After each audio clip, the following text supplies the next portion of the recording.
Greetings everyone, I'm Record the Second, and welcome to the last episode of the Five Nights at Freddy's Retrospective on the first game. After that we're gonna jump into FNaF 2, but there's some things left over that I haven't mentioned before about the game, and also I mentioned the tons of notes I took on the book the week before, and I just didn't have time to do it in the last video. It was too much stuff I was covering, so I'm gonna do it all in this video. But first we're gonna start with the last few things about the main game. Like I said, I probably still haven't covered something, even in this video, but I'm trying absolutely my best to cover everything that I could remember at least. Let's start with the jump scare. It's a famous thing that the jump scare is cut off, but when you hear the whole sound, it kind of sounds like a child wailing, and that's kind of something people used as a theory. But actually, in reality, that sound is just a sound effect that Scott found in the sound library, and it came from some B-movie about an alien, and it's called Inseminoid. And there's a scene where a woman is giving birth to an alien baby, and she makes this sound, and that's what was used for the FNaF jump scare. There's also a help wanted ad at the beginning of the game, and there's actually a secret in it. If you kind of pay attention and read carefully everything around the actual help wanted ad itself, it's Scott kind of being funny and cheeky and say you probably won't make it past night 3 and talking about other stuff. And this does come back later in FNaF 3, but I'm just not gonna dwell on that. Just wanted to mention that here because that's a cool Easter egg. Another thing that's worthwhile is the rare screen of Bonnie. So that's kind of a thing that happens in the later games more, but in this game there's a rare screen sometimes of Bonnie. And then first of all, just the Bonnie face, and it's the same face that's used in the hallucinations. And then the little dots show up in his eyes, the silver eyes, as I like to call them, even though technically it's not that, unfortunately. I wish that's what that was, but apparently the book, The Silver Eyes, which I haven't read myself, talks about it in some other way. But anyways, these dots, right, that we associate with possessed animatronics, they often have that in cameras and sometimes in jump scares. Those glowing white pupils is what Bonnie gets on the rare screen, and that's kind of basically that. I always thought it looked a little stupid. It's not exactly looking at you. The second eye is a little off, but in general it's a pretty cool little rare thing to get in this game, just a little creepy thing that sometimes you can get. I've never gotten that myself, but you can definitely find people online who have gotten that. I also wanted to mention the Freddy face handprint. On Freddy's face, if you really pay close attention, you can see a child's handprint, which in early theories was used to say that, oh, Freddy did the bite of 87 because someone, it's like showing the sign of struggle. I think the modern theory is that it's the child that got stuffed into Freddy. So Gabriel, that's the handprint on Freddy's face. I like that theory a bit more. I think it's kind of creepy. Also, the Toreador's March, we all know it, we all love it. It's the iconic FNaF thing, which is funny because now whenever someone hears that song in a context that's not FNaF, they will probably most likely instantly connect it to FNaF, which is insane because it's a classical piece of music, but now it's almost always associated with Freddy, which is funny because I actually know of that opera, and I've known it before FNaF even came out. It's called Carmen by Georges Bizet, and I was a fan of it before the game came out, which is really funny to me because I bet 99% of FNaF fans even know about the Toreador's March from FNaF, but actually did before FNaF. That's my connection to something in FNaF that I think is mostly unique. But yeah, the rest of the opera is also pretty good if you want to check that out, and I recommend listening to it. I also mentioned in the previous video the mobile port for FNaF, but also there have been official ports. There was an effort by Scott to properly port all of the FNaF games to every possible console, to PlayStation, Xbox, the Switch, and obviously the mobile ports were also part of that, and that was kind of on ClickTeam's side. They released all these ports, and in some cases they even added new features. For example, you can now pause the game on these ports, and as well in FNaF 1 there have been cheats added, that's as much as I know. So these actually add new features, and one notable other thing is that they change the music used in the menu from the free royalty music that Scott used to stuff composed by Leon Riskin, which is like the main composer for FNaF, the franchise. And I honestly always prefer the old ones, not just because of nostalgia's sake, but I just feel like they are so ingrained in the association with the games, and they just feel like they fit better. When you compare the FNaF 4 music or the FNaF 3 menu music with the ports from the original PC releases, the original PC releases just like, they hit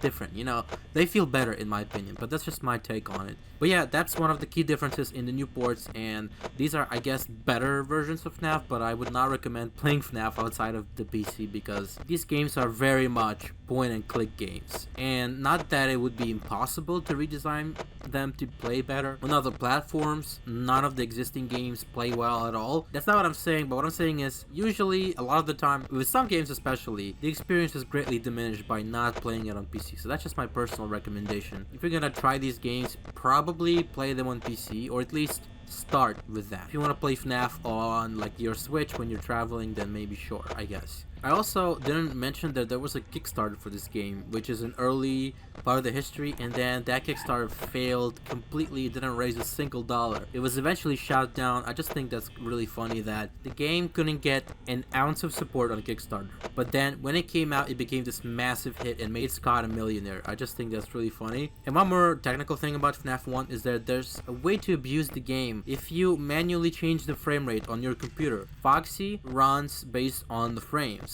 So if you lower your frame rate, you can make it so that Foxy never attacks you, since the only way for other animatronics to kill you is for you to lift up your tablet to like let Freddy in or let Chica and Bunny in. You can just do nothing the entire game. All you need to do is drop your frame rate, and you can just do nothing all night long. So that's an exploit that's a big bug in the first game. I also wanted to briefly mention this game was actually the introduction of the outside world to animatronics, because it's a very American thing. Most other countries didn't have this animatronic restaurants in the 80s and stuff. For many people, especially the younger people who have never heard of animatronics before, or at least not in that kind of setting with like Chuck E. Cheese, this game was their introduction to the whole concept of animatronics, which is extremely interesting to me. It's a very cultural difference thing, but for Americans, this game is like playing on the nostalgia or the creepy factor of animatronics. For the rest of the world, it's introducing them to the idea of animatronics, but it's in this twisted way. It's not showing them, hey, there's Chuck E. Cheese, this is a thing that existed in the 80s in the USA. To them, this is the animatronics that they know of. And when someone in other countries, not all of them, but many other countries, thinks of animatronics, their first association is FNAF, not actual real-life animatronics, which I think is really interesting. It's actually a big cultural impact of this game on the world, in my opinion. And yes, also I wanted to mention, last thing about this game, which is not really about the game itself, but there was a Gravity Falls episode about animatronics, and it came out shortly after the first FNAF game. And I remember people freaking out because Gravity Falls was still airing and it wasn't done at that point yet. I think Gravity Falls finished in like 2016 if I'm not mistaken, but don't take my word for it though. But I was watching it actively and it just felt funny that we got an animatronic episode right after FNAF the game, which obviously a TV show episode was written and storyboarded and created basically way in advance, so FNAF had no bearing on it. But since the proximity of it was so close, and since it came after FNAF, so many people thought that FNAF had anything to do with it, which it didn't. It was just a huge cosmic coincidence that the Gravity Falls animatronic episode came out shortly after Five Nights at Freddy's. I just think that's a funny cultural moment. But with that out of the way, that's basically it for the main game. Let's now talk about the week before. Like I said, I took many notes, so strap in, there's a lot to talk about. First of all, some general notes. This book has really interesting dark humor, which I found very entertaining to read through. For example, there's a scene when Ralph cleans up a pile of blood and then gets killed, which results in the place getting dirty again, and his first thought isn't, oh my god, I'm dying. His first thought is, oh fuck, I just cleaned that shit and it's dirty again. And I thought that was really funny. But that's just one tiny example. There's a lot more dark humor in this book and stuff like pop culture references, which people use in theory, so I wouldn't say it's that deep, but people use it. And also there's a weird thing in this game. There's a bonus item, which is a phone, and you can use it to call any room. And in almost every night, if not every night, there are prompts which let you use that phone to take an alternative route, but you only get it when you beat night 6, so it messes with the book in a weird way. And I know it's a video game kind of thing, but this book is supposed to be also canon in the FNAF universe, so it's really fucking strange that on night 6 you unlock the bonus item then you can use earlier in the book on the other nights. It's really strange, but that's just kind of how this book operates. There is more weird stuff like that. I'll mention that later though. Now onto general references. There are so many references in this book. First of all, it references point and click games. Also, there's a phrase, Freddy's biggest fans will buy everything, which is obviously a nod to real life FNAF fans collecting emerge like lunatics. There's another very interesting quote that basically just says, "Those who might track the purple man grin." And it's the only purple guy reference in the book that is so overt. There are other things that might be kind of subtly hinting at purple guy, but I'll mention that later. But yeah, it's kind of referencing smiling sprites from FNAF 2 minigames and FNAF World of the purple guy smiling, which is always a detail that doesn't really come up much, the fact that he's grinning when he's doing these terrible crimes. So I think that's kind of an interesting thing to bring up. But this whole section happens through an incredibly weird part of the book, and I'll mention that later. But basically, the next Easter egg I wanted to mention, the next reference, is the Fredbear's Family Diner ticket that Ralph finds in, I'm pretty sure, Pirates Cove. That's referenced, and the Bite of 83 is also mentioned multiple times in this book, and I find it fun that it's kind of comparing the bites to the World Wars. For example, initially World War I was only known as the Great War because there was no World War II, and then it compares it to the bites because the Bite of 83 was known as the Big Bite, and then the Bite of 87 happened. And now you have Bite of 83 and Bite of 87. So I feel like that comparison to World Wars is very cool and makes a lot of sense. There's also a FNAF 2 Toy Freddy poster in one of the rooms, which I found really strange. It says "You Ready" with the letter U, which is a poster from FNAF 2 featuring Toy Freddy. I just found that kind of interesting. Also, the flashlight works on Bonnie and Foxy on a couple of occasions. Obviously, that's a reference to FNAF 2. There's also camera Easter eggs, for example, the one where all the animatronics are looking at you, and Freddy staring at you from the show stage camera, if I'm not mistaken. I'm not sure exactly which camera, but I'm pretty sure that's what it's referencing. The drawings with crying kids that we see in FNAF 1, the Freddy head poster Easter egg where he's trying to take his own head off is referenced as well. The nose honk is referenced, so you can actually honk the nose. The poster in the office actually does that, and this book has numerous references to "It's me." This phrase is so common in this book. It's referenced like every other page. You can see "It's me." And I'm kind of exaggerating, but it is a lot of times that they mention it. And "It's me" is just so ambiguous still. I kind of wish this game cleared that up, but instead it just made it kind of more confusing because all kinds of characters say "It's me." It's not just Golden Freddy, but sometimes it is Golden Freddy, and it's just really confusing. Another thing that's referenced is the door buttons not working, which is a mechanic in the main game where Bonnie or Chica, if you're too slow, are able to lock the buttons. And also the Foxy jump scare is referenced as well. Also, the last thing I wanted to mention in general references is that Foxy's ghost is at one point referred to as a vengeful spirit, which is the name of the voice casting that Scott put up for voice actors for Ultimate Custom Night, and that's the character name we associate with whoever is in Ultimate Custom Night. I know it's up for debate. I think it's Cassidy, but people have theories, whatever. Now let's talk about the location, because I think there's a lot of interesting stuff in this section to talk about. So, kind of following Hub 1.1, there is no tablet. There's only a control panel and a TV screen, or multiple TV screens. So it's basically working the same way as Hub wanted, and I'm pretty sure that's basically Scott confirming that there is no tablet in the FNAF 1 and 2 games, at least, because it's just TVs that are in the office. It's just his way of making it easier for the player to see the cameras, which I kind of never liked that. I always liked the idea that there's a tablet you're looking at, but apparently in the FNAF universe it's never actually the case. It's just a TV screen and a control panel with the camera buttons, and they're not actually on the TV screen itself that you interact with because it's not a tablet. There's also the yellow lockers from Help Wanted, so that part of the office that we never see in the actual game is referenced here. There's a vent in the office and the vent cover, which I found extremely peculiar. That's like an interesting game mechanic that's never in the first game. I wonder if you remade FNAF 1 with that in mind, what you could do with that. But what the book states is it cannot be closed if the other two doors are closed. So that's kind of an interesting limitation. So it really feels like a game mechanic that's in this book that could be in FNAF. Also, there are apparently 2 party rooms, which is not the case on the FNAF 1 map, and windows exist, but it's only in the rooms that somehow are not on the map either. I mentioned this before, but in this book the location is really ambiguous. There's like stuff that's closed off because apparently the company is constantly changing shit. That kind of explains why this book has so many locations that are never in the actual game. And an interesting detail is the breaker room. It has so many wires dangling from the ceiling that it's warmer than the rest of the location, and the fire could easily start there. That's what the book says itself, and so it kind of maybe implies that the FNAF 3 fire could have been accidental, but I don't know. I think it's just kind of showing that Fazbear Entertainment is extremely irresponsible and it's a very hazardous workplace. And that's kind of what you're supposed to take from it, I think. Also, the Pirate Cove has more stuff behind it and also has a vent, so Foxy potentially can climb into that vent to get to you, but that never happens in the game, of course. And the last note about the location is no weapons are allowed. I don't know why they felt the need to mention that, but it is mentioned and kind of never comes up really. So now onto some interesting kills. Bonnie cracks Ralph's neck, and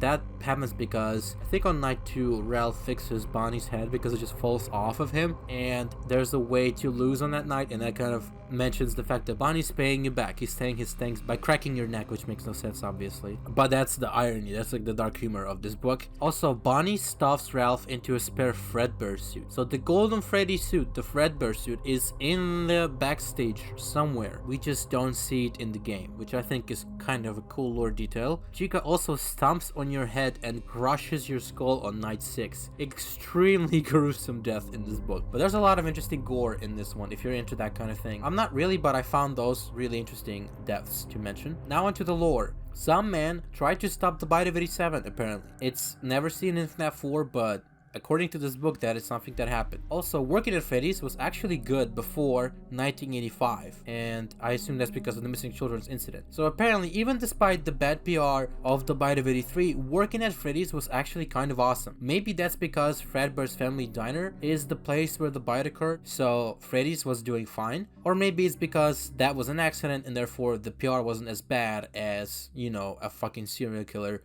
murdering children and then going missing, and then all the health violations and stuff. So I think that might also be the reason. There's also a mention of a sudden staff vacancy and a temporary closure, which I assume is talking about the FNAF 2 Freddy's location. Because sudden staff vacancy, that's because Jeremy got bit, and the temporary closure happened because first of all there was the DCI, as people call it, the Dead Children's Incident, which is barely ever explored again, but it's kind of a big plot point in FNAF 2. I'll talk more about it in that retrospective when we get to the game, but that plus the Bite of 87 because they were closed for a while because of the investigation, but they had one more party scheduled. It was a happy birthday party, which is why throughout the FNAF 2 location there are happy birthday decorations, because you're playing during the last week of that location's operation, and after that is when the Bite of 87 happens, but that's again FNAF 2 lore. That's just something in this book. I'm not gonna delve much more into it. I'm just gonna say, yeah, that's how that connects. And Jeremy Fitzgerald also doesn't talk anymore. So that was the aftermath of the bite. He survived, but he doesn't talk, which I don't know if that's a real thing that happens if you lose your frontal lobe, but that's kind of interesting. There's an instance, like I mentioned before, of Ralph in this book cleaning up some blood, which I think is just one tiny piece of the puzzle of why so many crimes and so many missing people can even happen at the Freddy's locations, is because the employees help Fazbear Entertainment clean up the crimes. They help them cover it up because they themselves are just scared and confused. They just want to make some money. I don't know. Does it say something about society? I don't know. Also, it mentions that a pile of blood is not enough to identify the missing person. So even if there's a pile of blood in this place and someone's gone missing, they can't use that apparently. Ralph talks about this. He also mentions missing people on the milk cartons. And if you don't know what that is, there was this thing in America. I don't know when exactly, but there was this initiative to show missing people's posters on milk cartons that kids would get. If I'm not mistaken, hopefully I'm not getting the story wrong, but Ralph references that real life thing in this book. The company screens calls, which is interesting. All the calls that you get, the company screens them, and I'm not sure what that means because there's an altered FNAF 2 phone call in this book which cuts out some of the parts of it that are more disturbing, and I assume that's Fazbear Entertainment like doing censorship and stuff, cleaning up the phone calls. But those are not the phone calls you get in the games. So why do you get the original phone calls even though the company screens them? Do they screen them afterwards? Because how would the company allow the night 4 phone call to be played for you? Because it literally shows phone guy dying. I don't know, that part of it's confusing, but that's just a note to mention that the company does screen calls that he records. And I mentioned Purple Guy before. I'm gonna come back to this now because in this book, I think only once, but Ralph mentions that his coworker is called Dave. He actually calls him on the phone one time to help him during the night. I just found that interesting because Dave in the books, in the original trilogy, was the fake name that William used, kind of like Steve Raglan in the FNAF movie. In the book, it was Dave Miller, I'm pretty sure. Is that William? I don't think so, but it could be, I guess. Maybe it's just a general reference. Also, an interesting piece of the lore is that the It's Me hallucinations are inside his head. It's not like the voice is actually physically in the space. He just hears the words "it's me," and they physically hurt him and even cause nosebleeds. That's just kind of an interesting lore detail, I suppose. Now let's move on to characters. There's a lot to talk about. General animatronic behavior. This is something very notable in my opinion. At 6 a.m. they will return to the stage, go into sleep mode, and recharge. I mentioned before these charge stations, but that's canonically what happens at 6 a.m., which is why you're alive whenever 6 a.m. rings, is because they will be forced to do this protocol. And also their programming cannot resist the stage call. There's just other thing called a stage call that he uses a couple of times in the book, or one time, I'm not sure, and they cannot resist going to that stage call. So that I found interesting. So parts of the animatronic programming, the spirits just cannot resist. Also, it mentions that they have been aggressive lately, and an interesting detail is that they cannot be let out of the location, and they always eventually find Ralph's house. I don't know why animatronics, can they look at maps and figure out where his house is? It's really strange, but it happens so many times in this book when they escape the location and then they get to his house and kill his daughter or kill him. It happens a lot of times. Also, they party one time and trash the dining room, and it's kind of a strange thing. They listen to backwards, slowed down songs which have lyrics like death for all, pain, agony, misery, and other creepy shit. And obviously the word agony here is specific because agony is a thing in FNaF, but whatever. It's just kind of a creepy detail, I guess, is they listen to this really edgy type of mystical music, I suppose. Backwards songs, slow down songs, so it's kind of a basic creepy thing. Just something that the animatronics do at one point. So, I mentioned with Bonnie that his head falls off at one point, and I'm pretty sure it's a Freddy Fazbear's Pizzeria Simulator reference because in that game, there's a lawsuit where that exact thing happens. Also, something leaks from his head, which I assume is going to be just blood or whatever, the mucus that is referenced in the articles in FNaF 1. Also, at one point, Bonnie holds a bunny head to stuff you in return for fixing his head. So, like I said, dark humor in this book. But yeah, he holds a bunny head, which we never see in the games. We only see people being stuffed in the Freddy suit or the Fredbear suit, but never in the Bonnie suit, so that's kind of new, I guess. Also, Bonnie has red eyes, which is canonical, obviously, with the Withered Bonnie and Help Wanted minigame. One more note I have for Bonnie is he has human teeth, which is extremely strange. I assume that's a plush trap chaser reference in that story for Fazbear Frights. There's this plush trap toy which has human organs in it for some reason. I'm not sure what this is supposed to mean. How literally are we supposed to take this? Is this Jeremy's teeth that somehow are visible? I don't know. But that's just something that's really fucking strange that is in this book. Sorry, I might be misremembering something. This is one of the earlier notes, so I don't know the full context. But at least somewhere, Bonnie has human teeth, which is strange. Also, in this book, I thought it's kind of an interesting thing that Bonnie and Chica can come back to the stage, which they never do in the game. Once they're off the stage, they will never go back to the stage. I think the farthest they can go after visiting your doors is the actual main dining area, but not the stage. And also, the thing about Bonnie is that he likes upbeat and bassy songs, or at least Ralph says that, so cool, I guess. And when it comes to Freddy, playing his song is referenced, especially in the kitchen, so the gameplay mechanic of him playing Toreador's March is also in this book. At one point, he bites the cupcake, which I found weird. And also, Freddy says, "It's me," when asked who, because I think at one point Ralph hears a child's voice and he says who, and then Freddy responds with "it's me." So like I said, "it's me" is in a lot of this book and I don't really know how to interpret it exactly. Okay, Foxy. So there's this line in the book where Ralph says that everything about Foxy screams that it's not for kids, which I think is like a meta commentary on the fan base in general, that it has a lot of kid fans even though it's not for children, so I thought that was kind of cool. There's also a moment where Ralph tries the Freddy hat trick on Foxy, and of course we all know that's not gonna work, so it fails. Now the cupcake. There's not as much going on as in the movie, but there's a couple things. For example, in one of the endings, it kills Phone Guy's daughter. By the way, her name is Coppelia, just wanted to mention that. And in some scenes it also killed Ralph himself. Now onto Coppelia, she one time says Fredbear by accident, just kind of misnaming Freddy, which I thought was just kind of funny. And at one point she plays actual Midnight Motorist, which is interesting. Now, Ralph himself, there's a lot more to talk about. One time it mentions that his dad jump scared him when he was a kid, so kind of similar to the FNaF 4 minigames. and that he in general has daddy issues. He also studied psychology at a community college, and he wanted to work security at Coppelia school once he quit Freddy's. He also said that working at Freddy's was his dream in the interview, but there's a strong implication he didn't actually mean that. There's also this funny bit when he compares animatronics to kids. I guess not as funny, just kind of ironic, since they literally are kids, but he just didn't know. And also he questions if the animatronics even obey the rules of reality. Also, he thinks Freddy can teleport, which, yeah, that's kind of like a nod to the games and how a lot of things there just don't make any logical sense. And he is actually in one scene where he destroys the animatronics sad about it. Now, this character Bronwen, I forgot if I mentioned her before, but she's basically like a person that is investigating Freddy's, and Ralph was interviewing her for a job, but he turned her down. So she knows that Bonnie's name is Jeremy. That's very interesting. Well, I mean, the kid who possesses Bonnie is Jeremy. We all know that, so she's clearly been investigating everything very thoroughly. She also gets stuffed into a Freddy suit on night 5, and when she dies, her voice says, "It's me." Now, Golden Freddy, there's a scene where he appears behind the stage, and he of course also giggles like a child, and has a stare down with Ralph like Freddy, so that's kind of interesting. Why is it so similar? There's also this moment, which is basically a jump scare, where Ralph looks away from Golden Freddy for a second, and then he turns back around, and Golden Freddy is right in front of him. And I think all of this, if I'm not mistaken, is part of the Night 6 ending, where Golden Freddy, as he's killing Ralph, has presumably Bronwen's voice, but I'm not sure. He's saying to Ralph in the middle of "it's me, it's me, it's me, it's me," says something like "she's safe,"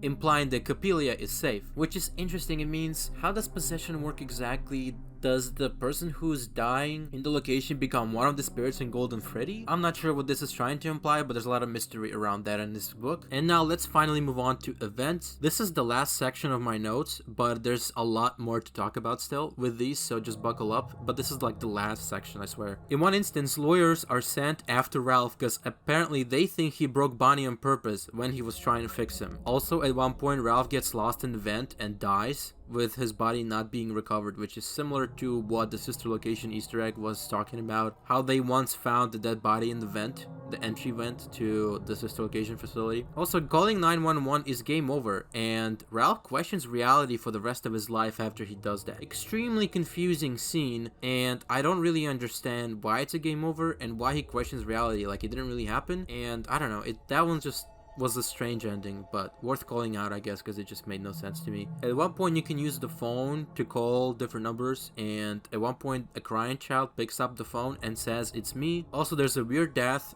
from asking who it is. Then in Ralph's head, there's the child laughter, and he laughs along. That's kind of one of those weird creepy deaths, I suppose. And at one point, the phone screen lights up with "save them," big letters spelled together, so obviously that's a big reference to the FNaF 2 minigame. And also, I think he has a nightmare of the stuffed intruder, so at one point someone breaks into Freddy's, but we never see what happened to them. There's like a pile of blood that Ralph has to clean up, and he gets a nightmare about it, and "It's me" again is referenced, which is, like I said before, that's every single person who gets possessed in this location who gets killed then ends up saying "it's me." I don't know. Believe it or not, this is not even gonna be the last time I'm gonna mention this. Also, trying to use the ID card crashes the game. I mentioned before the purple guy line, and that's from that ending. Kind of just acknowledging that this book in itself also is a game. The animatronics threw a party on night 4, and Foxy is on the tables. It's kind of weird. Freddy plays the song, and it almost stops before 6 a.m. at one point, so just like in the games, when you do the 6 a.m. clutch with Freddy playing the Toreador's March. Foxy opens the door for Chica and checks the cameras at one point. That is an insane